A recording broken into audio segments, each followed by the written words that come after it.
Calvert here. If this is your first time here, I'm a spiritual transformational life coach. It's my goal for this channel to help you overcome the obstacles that are standing in the way of you living your best and most authentic life. In today's video, this is video number 2 on the series I'm doing, Conversations with God. Now, before I get started, I do want to give a shout out to Gordon Xavier. I don't know if you guys watched him or have heard of him. If not, definitely check out his YouTube channels. But about a year and a half ago, Gordon was my coach. And I would not be doing this video right now if he was not the one who told me about this book. When he was my life coach and he was helping me through some really big things, I knew I was going to do the life coaching school, but it was right before I started it.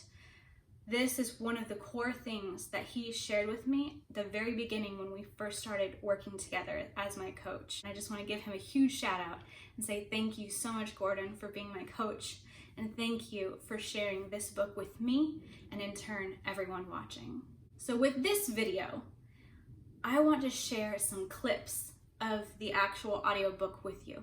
And the reason for that, as I was writing the script for this video and as I was doing the research, I listened to the same minute and a half over and over and over again. I'm not even joking, probably 15 to 20 times. And it was so powerful and it was so perfect. I couldn't find a way to paraphrase it, to share it with you guys without losing some of the information. So I was literally trying to memorize it so I could quote it word for word. And I'm thinking, what is the point in that? So I have decided that through this series, when there are parts of the book that are just so perfectly written, so the words are just so perfectly spoken, I would do a disservice to try to memorize those words and repeat them back to you. I will just let y'all hear the clip and then we will talk about what you think. So let me know what you think of this clip. There is so much I want to say to you, so much I want to ask. I don't know where to begin. For instance, why is it that you do not reveal yourself? If there really is a God and you're it, why do you not reveal yourself in a way we can all understand? I have done so over and over. I'm doing so again right now. No, I mean by a method of revelation that is incontrovertible, that cannot be denied. Such as?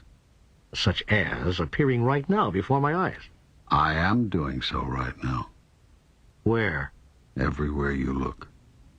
No, I mean in an incontrovertible way. What way would that be? In what form or shape would you have me appear? In the form or shape you actually have. That would be impossible, for I have no form or shape you understand. I could adopt a form or shape that you could understand, but then everyone would assume that what they have seen is the one and only form and shape of God, rather than a form or shape of God, one of many. People believe I am what they see me as, rather than what they do not see. But I am the great unseen, not what I cause myself to be in any particular moment. In a sense, I am what I am not.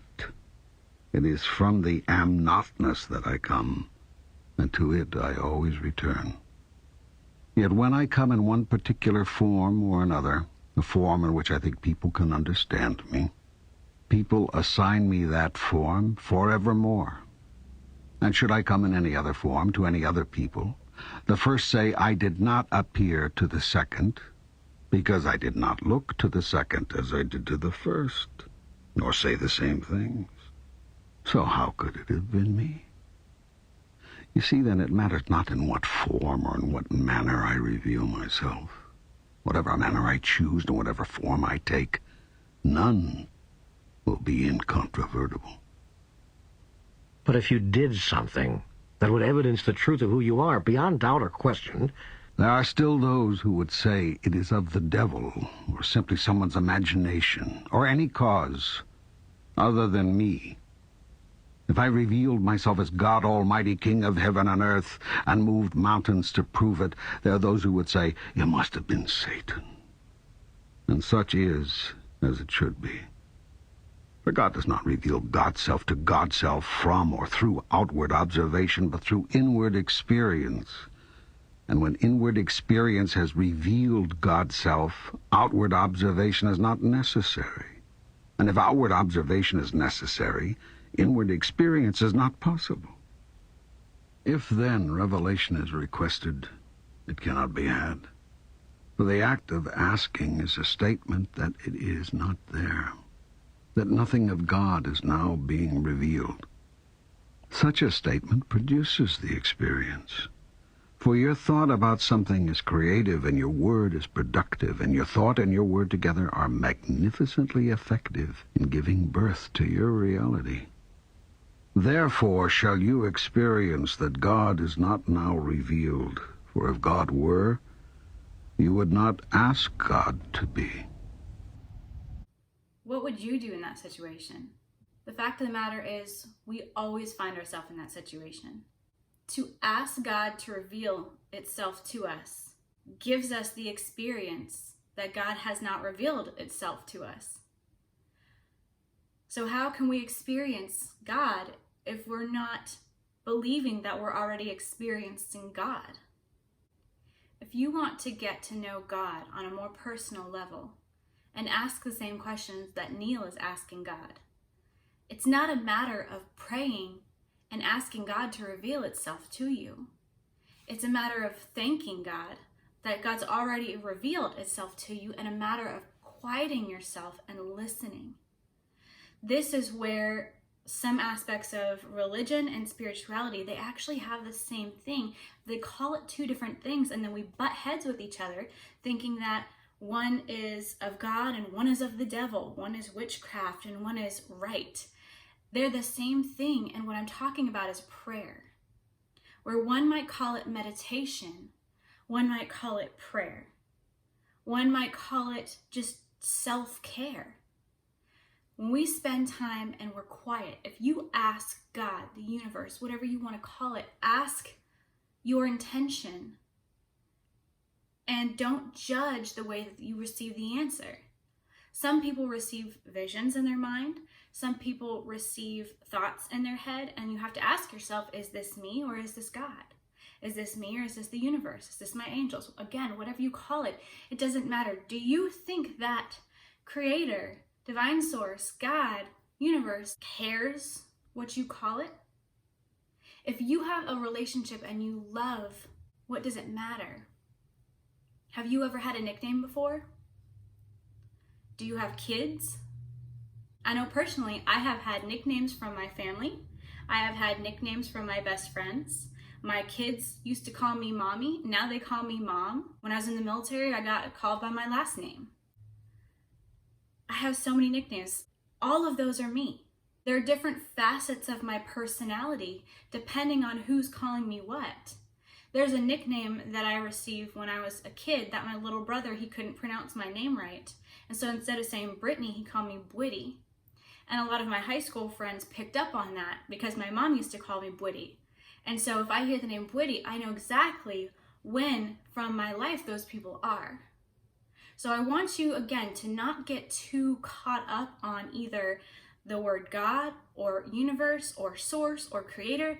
To me, they're all interchangeable because, again, whether you call them Allah or Buddha, Jesus, God, to me, it's all the same. And I do not believe that God would be offended by me calling God something different than somebody else. As God was saying, you show itself one way to this group, show itself another way to this group. Now this group says, no, that's of the devil. That's not of God. You're wrong because it doesn't look like this. If you believe that the Creator is the creator of everything, why would it look cookie cutter one way? Why? I know right now we're talking about this series, and I hope you're enjoying it, but it reminds me also of another book, which I may do another series on down the road, I'm not sure, but this one, we've got a long way to go on this one still. And that was the book, The Shack, where God shows himself as a black woman named Papa. And it's just to throw you a curveball, to get the idea of this white old man with a beard sitting in the clouds watching and judging you. That is so far from reality. I'm not even really sure where that came from, to be honest. But getting back to the question at hand, how do you get to know God? If you believe you have to ask God to show himself to you, then you already believe you're not seeing God. So it's understanding that God is in everything and in everyone, whether you agree with them or not, whether they agree with you or not, whether you judge them or not, or whether they judge you or not, whether you feel like they're only looking out for their best interests, or whether you're only looking out for yours. God is in everyone. God is in everything. And when you have questions, ask your questions and go somewhere quiet. This is why I used to go up on the mountain and spend time with God, why there's so many Native American traditions to go and have this journey and have this self-discovery all by yourself in the wilderness. Because they find God in the wilderness. They find God in the quiet, away from society. So you can find God in your closet. You can find God in the bathroom. You can find God on a run or a walk. You ask the questions, be willing to listen, and ask yourself, do you really want to know the truth? If the truth is not what you thought it would be, do you still want to know the truth?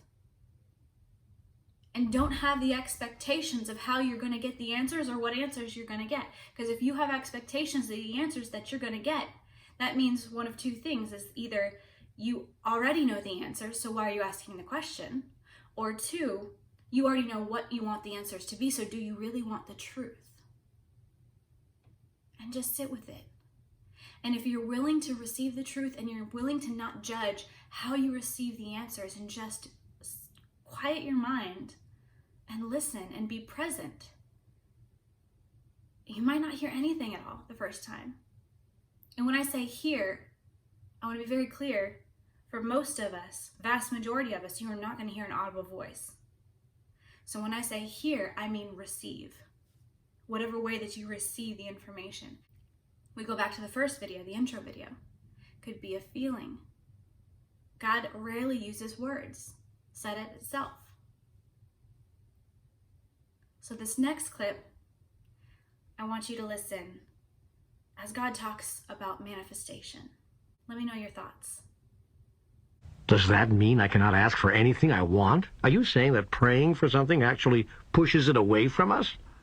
This is a question which has been asked through the ages, and has been answered whenever it has been asked. Yet you have not heard the answer, or will not believe it. The question is answered again in today's terms and today's language, thusly. You will not have that for which you ask, nor can you have anything you want. This is because your very request is a statement of lack, and you're saying you want a thing only works to produce that precise experience, wanting in your reality. The correct prayer is therefore never a prayer of supplication, but a prayer of gratitude. When you thank God in advance for that which you choose to experience in your reality, you in effect acknowledge that it is there, in effect. Thankfulness is thus the most powerful statement to God, an affirmation that even before you ask, I have answered. Therefore, never supplicate, appreciate. But what if I am grateful to God in advance for something and it never shows up? That could lead to disillusionment and bitterness. Gratitude cannot be used as a tool with which to manipulate God, a device with which to fool the universe. You cannot lie to yourself. Your mind knows the truth of your thoughts. You are saying, thank you, God, for such and such, all the while being very clear that it isn't there in your present reality. You can't expect God to be less clear than you, and so produce it for you. God knows what you know, and what you know is what appears as your reality. But how then can I be truly grateful for something I know is not there? Faith. If you have but the faith of a mustard seed, you shall move mountains. You come to know it is there because I said it is there. Because I said that even before you ask, I shall have answered. Because I said and have said to you in every conceivable way, through every teacher you can name, that whatsoever you shall choose, choosing it in my name, so shall it be. Yet so many people say that their prayers have gone unanswered. No prayer, and a prayer is nothing more than a fervent statement of what is so, goes unanswered. Every prayer, every thought, every statement, every feeling is creative. To the degree that it is fervently held as truth, to that degree will it be made manifest in your experience. When it is said that a prayer has not been answered, what has in actuality happened is that the most fervently held thought, word, or feeling has become operative. Yet what you must know, and here's the secret, is that always it is the thought behind the thought, what might be called the sponsoring thought, that is the controlling thought. If therefore you beg and supplicate, there seems a much smaller chance that you will experience what you think you are choosing, because the sponsoring thought behind every supplication is that you do not have now what you wish. That sponsoring thought becomes your reality. The only sponsoring thought which could override this thought is the thought held in faith that God will grant whatever is asked without fail. Some people have such faith, and very few.